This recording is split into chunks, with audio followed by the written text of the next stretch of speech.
بسم اللہ الرحمن الرحیم. السلام علیکم to all of my dear students. I'm your history teacher of class 6. Open your history books. Page number 3, chapter number 1, which topic name is Indus Valley Civilization. Indus mean Sindh, valley mean وادی, and civilization means تہذیب, وادی سندھ کی تہذیب. اس chapter میں آپ کو وادی سندھ کی تہذیب کے بارے میں بتایا گیا تھا اور کلاس میں ایکسپلین کیا گیا تھا جس کے مین پوائنٹس کیا تھے. First one is importance of history. History کی اہمیت کیا ہے اور ایک اسٹوڈنٹ کے لیے ہسٹری کے بارے میں جاننا اور ہسٹری کو پڑھنا کیوں ضروری ہے. ہسٹری کا بنیادی مقصد یہ ہے کہ وہ نیو جنریشن کو ملک کی گزرے ہوئے حالات اور روایات کے بارے میں باخبر رکھتی ہے. ہسٹری کی اسٹڈی کر کے ایک اسٹوڈنٹ یہ بات جاننے کے قابل ہو جاتا ہے کہ آج سے کئی ہزار سال پہلے یا کئی سو سال پہلے کی قومیں کیسی تھیں, ان کی روایات کیا تھیں اور وہ کس طرح سے تباہ ہوئی تھیں.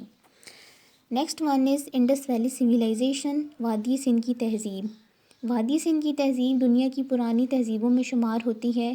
اس کو وادی سندھ کی تہذیب اس لیے کہا جاتا ہے کیونکہ یہ دریائے سندھ کے کنارے پر آباد تھی.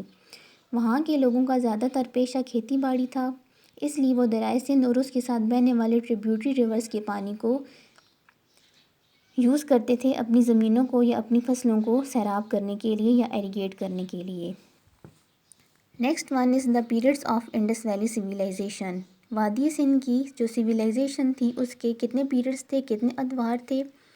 3 ادوار پر مشتمل تھی یہ civilization: primary period, middle period and last period. Primary period میں جو اربن لائف تھی اس ویلی کی اس نے پروگریس کی, مڈل پیریڈ میں اس سویلائزیشن نے پروگریس کی اور لاسٹ پیریڈ میں یہ پوری جو تہذیب تھی وہ زوال پذیر ہونا شروع ہو گئی. Next one is important cities of Indus valley civilisation. کون سے شہر اہم تھے اس سویلائزیشن کے؟ First one is Mohenjo Daro. Mohenjo Daro ایک پرانا شہر ہے اور یہ شہر وادی سندھ کا مرکز تھا.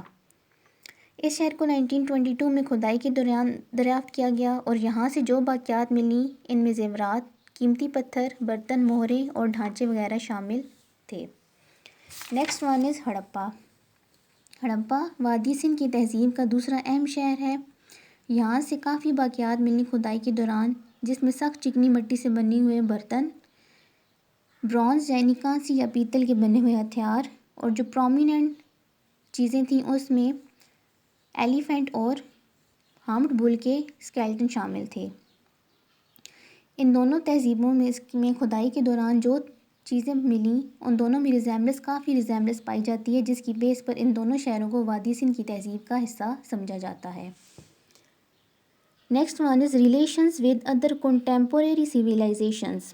کنٹمپوریری کہتے ہیں ہم عصر کو, جو دوسری ہم عصر تہذیبیں تھیں اس کے ساتھ ریلیشن کیسے تھے, تعلقات کیسے تھے اس سویلائزیشن کے.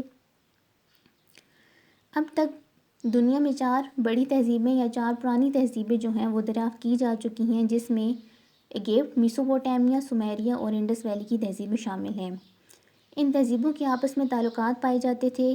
یہ بات اس طرح سے ثابت ہوتی ہے کیونکہ جو وادی سندھ میں چیزیں پائی جاتی تھیں ان چیزوں میں سے کافی چیزیں دوسری سویلائزیشن میں کھدائی کے دوران پائی گئی ہیں. جو سیلز یا جو مہریں گورنمنٹ کی طرف سے چیزوں کے اوپر لگائی جاتی ہیں وہ مہریں ہمیں ان تہذیبوں سے بھی ملتی ہیں جس کی بیس پر ہم یہ کہہ سکتے ہیں کہ ان تہذیبوں کے درمیان آپس میں تجارتی تعلقات پائے جاتے تھے. Next one is religious beliefs of Indus valley people. مذہبی عقائد کیا تھے وادی سندھ کے لوگوں کے؟ ان کے مذہب کے بارے میں ابھی تک کچھ پراپر طریقے سے کہا تو نہیں جا سکتا کہ ان کا مذہب کیا تھا اور نہ ہی پتہ لگایا جا سکا ہے کہ ان کا مذہب کیا تھا. البتہ وہاں سے دیوی اور دیوتاؤں کے ایسے مجسمے ملے ہیں جس کی بیس پر یہ کہا جا سکتا ہے کہ وہ ان کو پوجا کے لیے یوز کرتے تھے. وہاں سے جانوروں کے بھی مجسمے ملے ہیں جن میں رائنوسور, لائن اور ایلیفینٹ کے مجسمے شامل تھے جس کی بیس پر یہ کہا جا سکتا ہے کہ وہ جانوروں کو بھی اپنی ورشپ کے لیے یوز کرتے تھے. وہ لوگ اپنے مردوں کو جلاتے بھی تھے اور دفناتے بھی تھے.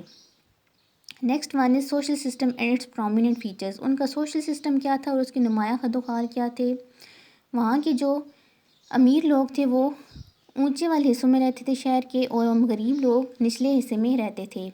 وہاں پر میئرمنٹ اور وزن کا جو ویٹ کا نظام تھا اس کو معیار کے مطابق رکھا جاتا تھا.